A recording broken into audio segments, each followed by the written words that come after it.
Good afternoon. Welcome to Pave commerce classes.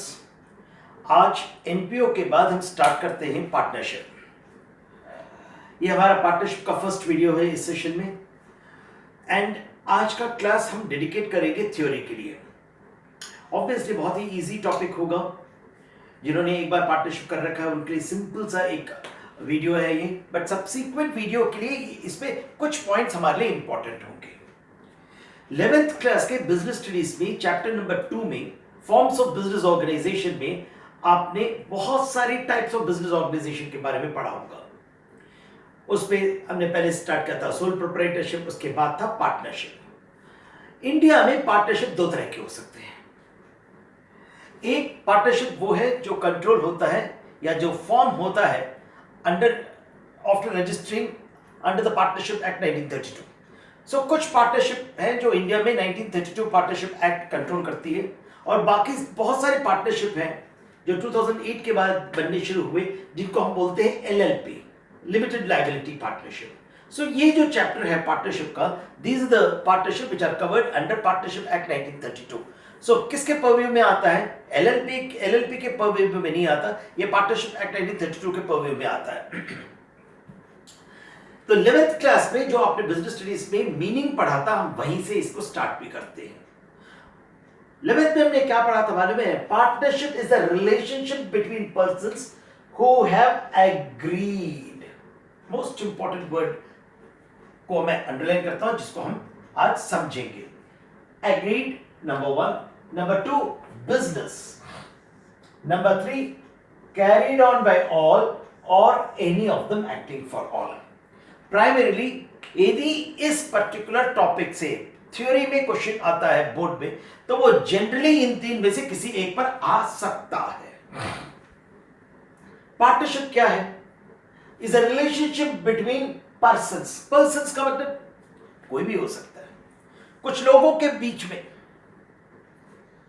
कुछ individuals के बीच में, दो बिजनेस फर्म के बीच में, even two sole proprietary organization मिलकर एक पार्टनरशिप बना देती है।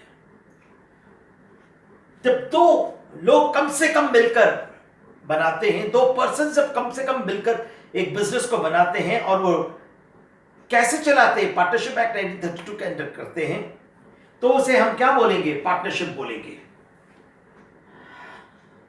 इंपॉर्टेंट क्या है यहां? एग्रीमेंट का। और एग्रीमेंट के पहले मिनिमम नंबर ऑफ मेंबर्स कितने होने चाहिए? मिनिमम 2। मैक्सिमम कितने होने चाहिए? 50 और 100। स्पेशल प्रोविजंस यदि सेंट्रल गवर्नमेंट देती है तो it can go up to 100, but for level 12th class level हम यही पढ़ेंगे कि मिनिमम 2 और मैक्सिमम 50। और ये मैक्सिमम 50 का जो मेंबर्स पार्टनरशिप का मैक्सिमम नंबर ऑफ पार्टनर्स का दिया है, वो पार्टनरशिप एक्ट ने नहीं दिया बल्कि कंपनीज एक्ट 2013 ने दिया। सिर्फ नॉलेज के लिए। Relationship between persons who have agreed. Partnership act agreement को इंपॉर्टेंस देता है। उसने ये थोड़ी बोला ओरल होना चाहिए या रिटन होना चाहिए। तो इंटरप्रिटेशन कैसे हम कर सकते हैं? एग्रीमेंट होना चाहिए। Agreement can be oral and written, इसीलिए मैंने बोला ओरल एंड रिटन। अच्छा, एक्ट क्या बोलती है मालूम है? इंप्लाइड वे में बोलती है, दबे दबे स्वर में बोलती है, बगैर कुछ बोले बोलती है। क्या? देखो, आज के दिन तुम्हें 2-4 लोगों के पास, 5 लोगों के पास, 10 लोगों के पास जो इसमें जिसको पार्टनर्स बना के तुम बिजनेस कर रहे हो भी सकता है तुम्हें आज के दिन एक दूसरे के ऊपर विश्वास हो, लेकिन उस पर प्रूफ नहीं है। अच्छा, ओरली मैं एक के साथ अग्री करता हूं, देखो मैं इतना पैसा लगाऊंगा, तुम इतना पैसा लगाओ, क्योंकि हम दोनों में आज बहुत अच्छी फ्रेंडशिप है, हम दोनों में एक दूसरे के प्रति बहुत अच्छा विश्वास है। मैंने उसके ऊपर विश्वास किया, उसने मेरे ऊपर विश्वास किया, हमने बगैर लिखा पढ़ी के हमने क्या कर दिया? एक एग्रीमेंट कर दिया। कौन सा? Oral agreement. अच्छा, 1 साल के बाद, 2 साल के बाद हम दोनों के बीच में डिस्प्यूट हो जाता है। मैं कहता हूं नहीं यार, मैंने तो ऐसा नहीं बोला। वो कहता नहीं, आपने ऐसा बोला था। हो भी सकता है वो सच बोल रहा हूं, हो सकता है मैं भी सच बोल रहा हूं, हो भी सकता है मैं झूठ बोल रहा हूं, वो झूठ बोल रहा हूं, कोई भी झूठ बोल सकता है। जब हम दोनों में से कोई जिसको लॉस हो रहा है वो दौड़ता हुआ जाता है कोर्ट के पास करके सर वो झूठ बोल रहा है, तो कोर्ट इस पर्टिकुलर एग्रीमेंट को एनफोर्सेबल कर ही नहीं पाएगा, एनफोर्स नहीं कर सकता। वो कहेगा भाई बात तो सही है, तो मुझे प्रूफ तो दिखा। तो ओरल एग्रीमेंट में कभी प्रूफ नहीं हो सकता। मैं कहूंगा मैं सही बोल रहा हूं, दूसरा कहेगा वो सही बोल रहे हैं, तो can the court go for any witness? नहीं। Can the court go for any proof? नहीं। तो दपेश्वर में क्या बोलता है कि भाई देख ऐसा है, बेटर है तू रिटन एग्रीमेंट कर ले।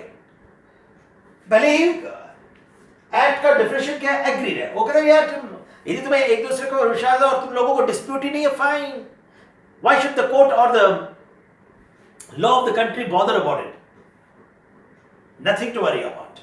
बट व्हाट इज इंपॉर्टेंट, जब यदि किसी में डिस्प्यूट हो जाता है और हम में से कोई कोर्ट भागता है रोते हुए, तो कोर्ट उसे बगैर प्रूफ के कोई भी डिसीजन नहीं लेती। तो कोर्ट क्या कहती है मालूम है? यदि तुम्हारा ओरल एग्रीमेंट है और तुम्हारे में कोई डिस्प्यूट होता है और तुम मेरे पास आते हो, तो मेरे लिए अकाउंटिंग रूल्स हम यही मानेंगे, हम तुम्हारे किसी कहने को नहीं मानेंगे, क्योंकि आपके पास प्रूफ नहीं है। फिर से ओरल एग्रीमेंट किया जा सकता है। Can there be a partnership with oral agreement? The answer is yes.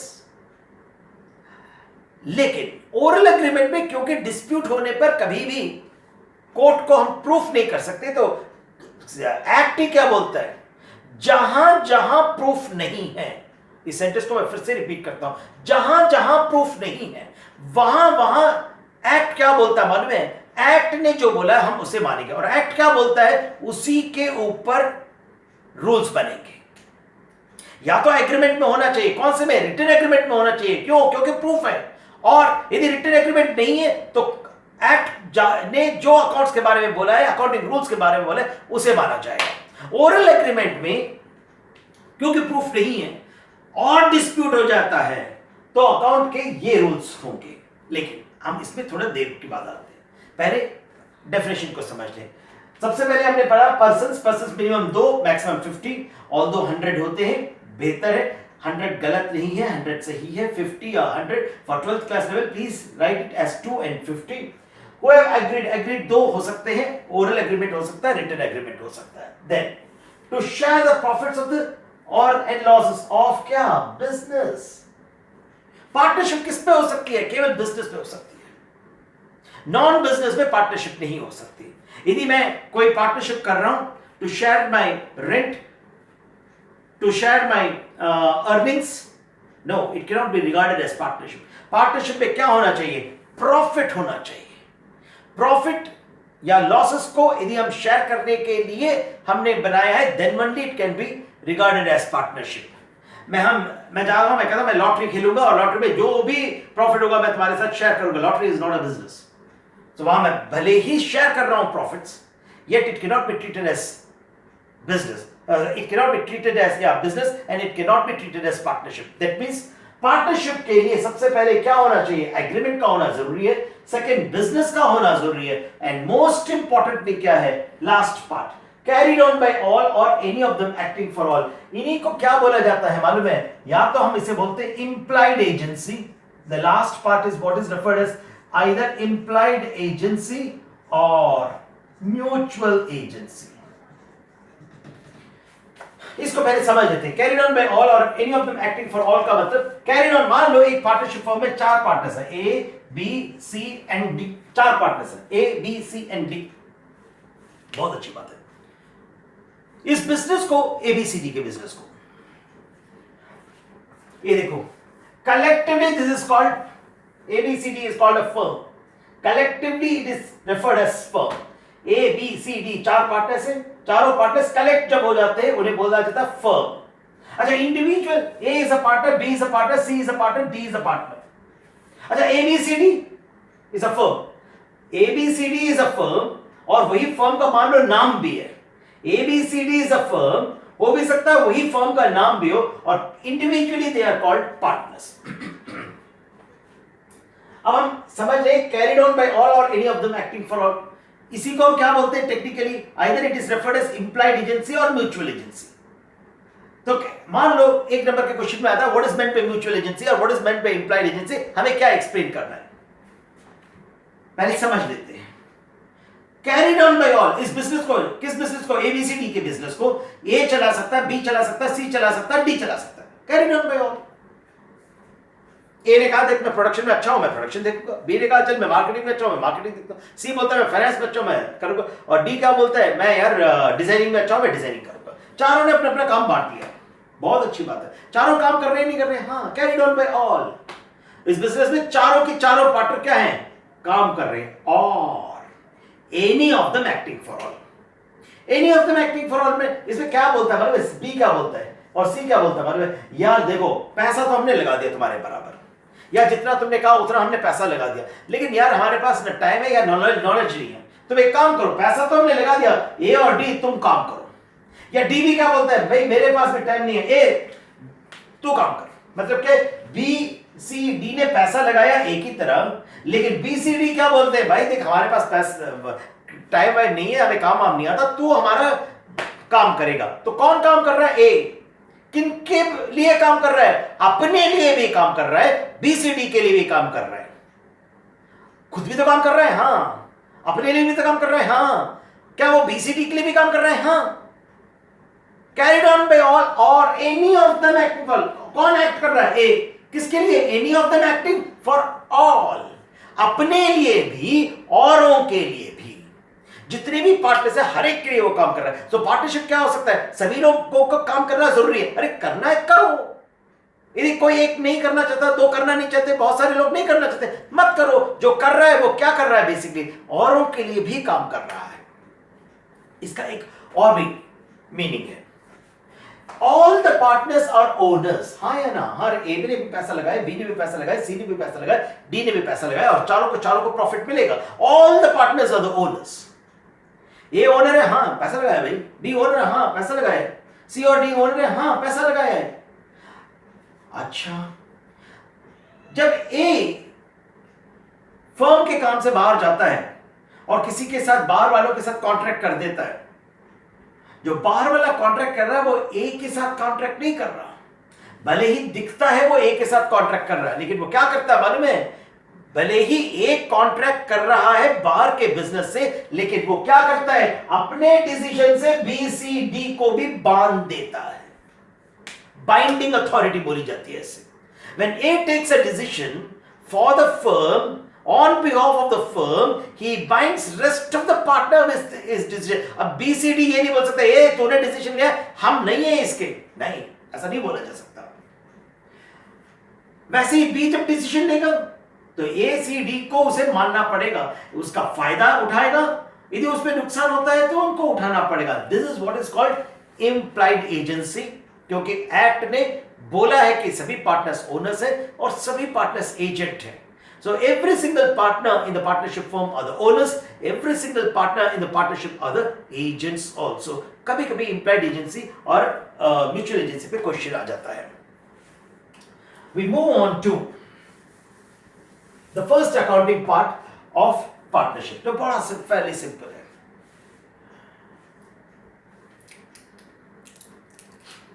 Almost 30 years school में पढ़ाते वक्त ना 2000, if I'm able to recollect the year properly, I think if I'm not wrong, practical in accountancy was introduced in 1999. I may be wrong with the year. Approximately 1999, 2000 में practical CBSE ने introduce किया accounts में। Modern school sector 11 Noida के एक teacher हैं, बड़े अच्छे teacher हैं, अजय सूर्यवंशी। वो हमारे स्कूल में आए, जिस स्कूल में मैं काम करता था उस टाइम पर, इन वाइवा लेने के लिए। उन्होंने एक क्वेश्चन पूछा एक स्टूडेंट से इसी को ऊपर। ओरल एग्रीमेंट है, बड़े ध्यान से सुनना। ओरल एग्रीमेंट है, दो पार्टनर्स शेयर कर रहे हैं प्रॉफिट्स 5:3 के रेशियो में। क्या ऐसा हो सकता है?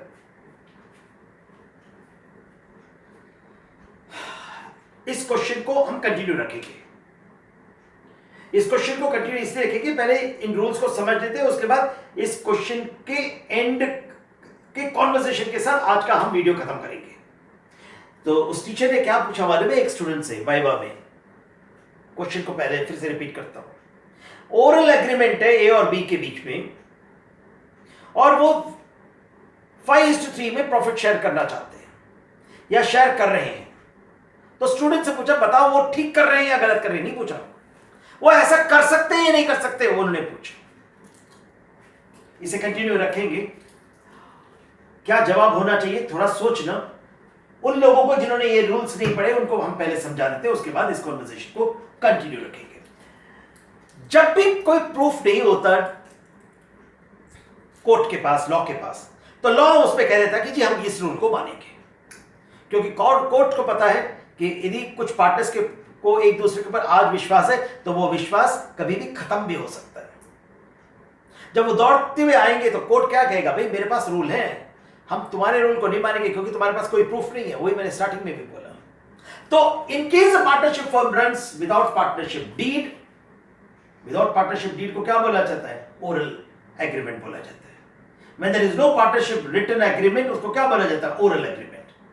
अरे एग्रीमेंट तो होना है, क्योंकि बगैर एग्रीमेंट के तो पार्टनरशिप हो ही नहीं सकती। ओरल होगी या रिटन होगी। अच्छा रिटन है तो छोड़ दो, उसका तो प्रूफ है। अच्छा ओरल एग्रीमेंट है तो प्रूफ नहीं है। तो अकाउंट्स लॉ क्या कहता है, जब तुम्हारे पास डिस्प्यूट है, तुम जब मेरे पास आओगे तो हमारे पास ये 5 अकाउंटिंग रूल्स है जिसके जरिए हम अपना जजमेंट देंगे। क्या, फर्स्ट, किसी भी पार्टनर को इंटरेस्ट ऑन कैपिटल नहीं मिलेगा।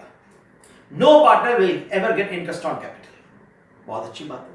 No partner shall pay interest on drawing. No partner shall be charged with interest on drawing. न किसी पार्टनर को इंटरेस्ट ऑन कैपिटल मिलेगा, न कोई पार्टनर इंटरेस्ट ऑन ड्राइंग देंगे। अच्छा, किसी पार्टनर को कोई सैलरी नहीं मिलेगी। No entitlement of salary. Profit sharing ratio क्या होगा, इक्वल होगा। एबीसीडी है 1:1:1:1 1/4 हर एक को मिलेगा। Interest on loan is fixed at 6%। तो क्या, हम 5 रूल्स हमें बड़े सिंपल से याद रखते हैं। इंटरेस्ट ऑन कैपिटल पार्टनर्स को नहीं मिलेगा, interest on drawing partner charge नहीं करेंगे, प्रॉफिट शेयरिंग रेशियो इक्वल होगा, और interest on loan shall be fixed at 6%, और किसी भी पार्टनर को कोई सैलरी नहीं दी जाएगी। बाय चांस एक क्वेश्चन आता है बड़ा सिंपल सा, partnership firm runs without a partnership deed, please state the rules in case a partnership firm runs without the partnership deed. बड़ा सही रूल है ये। लेकिन ये रूल कब का है मालूम है, जब डिस्प्यूट होता है तो। जब डिस्प्यूट होता है तो। अब आते हैं उसी कॉन्वर्सेशन में। मॉडर्न स्कूल के नोएडा के मिस्टर अजय सूर्यवंशी ने ये क्वेश्चन पूछा एक स्टूडेंट से, जो मैंने आपसे पूछा। 2 पार्टनर्स हैं और ओरल एग्रीमेंट है और वो शेयर कर रहे हैं 5:3 में, क्या वो कर सकते हैं? क्विकली तुम में से भी जवाब शायद वही होगा यदि तुम इस वीडियो को देख रहे हो तो, और दिमाग में सोच रहे हो तो, नहीं हो सकता। अरे क्यों नहीं हो सकता? क्यों नहीं हो सकता? मैं और मेरी वाइफ, हम दोनों ने एक ट्यूशन ट्यूटोरियल सेंटर स्टार्ट किया। हम दोनों में ओरल एग्रीमेंट हो गया। मैंने कहा यार मैं पढ़ाऊंगा और तुम मुझे हेल्प करोगे, दोनों पैसा लगाएंगे, लेकिन मैं 60% प्रॉफिट लूंगा, तुम्हें 40% लूंगा। और हम क्या पढ़ा रहे हैं मालूम है, एक ऐसा सब्जेक्ट पढ़ा है जिसका हमें ना अकाउंट्स के बारे में नॉलेज है, ना लॉ के बारे में नॉलेज है। हमें लॉ भी नहीं पता, हमें अकाउंट्स भी नहीं पता। अच्छा, मैं कहता हूं मुझे 5/8 और तुम्हारा 3/8, हमें एक रूल का पता ही नहीं है। मान के चलो, हो सकता है ना, क्या पूरे भारतवर्ष में हर एक को पार्टनरशिप का रूल पता है क्या? नहीं। क्या वो चार्टर्ड अकाउंटेंट के पास जा रहा है पता करने के लिए? नहीं। अरे उसने स्टार्ट कर दिया बिजनेस, वो कहता है यार मैं 5/8 लूंगा, तू 3/8 लेगा। अरे उनमें कोई प्रॉब्लम है तो उन दोनों में एक दूसरे के बीच में डिस्प्यूट हो सकता है। दोनों ने कह दिया ठीक है, और मान के चलो 5 साल तक उनमें डिस्प्यूट नहीं है, तो 5 साल का प्रॉफिट को उन्होंने 5/8 पे डिस्ट्रीब्यूट किया होगा, 3/8 पे डिस्ट्रीब्यूट किया होगा। यदि डिस्प्यूट हो जाता है तो वो रोते हुए कोर्ट में जाएंगे, तो कोर्ट क्या कहेगा, ये 5 रूल्स हैं। तो ये 5 रूल्स कब आते हैं? जब डिस्प्यूट हो जाता है तो आते हैं। तो उस टीचर के आंसर, उस स्टूडेंट का आंसर क्या होना चाहिए था मालूम है? हाँ वैसे तो हो सकता है। तो तुम्हारा भी आंसर क्या होना चाहिए? हाँ वैसे तो हो सकता है, लेकिन यदि डिस्प्यूट हो जाता है तो अकाउंटिंग रूल्स, लॉ कौन सा लगाएगा, एक्ट कौन सा लगाएगा? ये लगाएगा। So in case of partnership for drugs without a partnership deed, जिसे हम बोलते हैं ओरल एग्रीमेंट, यदि ओरल एग्रीमेंट पे पार्टनरशिप फॉर्म चल रहा है और उस पर यदि डिस्प्यूट हो जाता है तो कोर्ट इन 5 रूल्स को, इंटरेस्ट ऑन कैपिटल नहीं मानेगा, इंटरेस्ट ऑन ड्रॉइंग नहीं मानेगा, प्रॉफिट्स को इक्वली मानेगा, इंटरेस्ट ऑन लोन को 6% करेगा और किसी भी पार्टनर को सैलरी नहीं मिलेगी। नेक्स्ट वीडियो में we will be starting with profit and loss appropriation account. Please do join us for the next video. Thank you.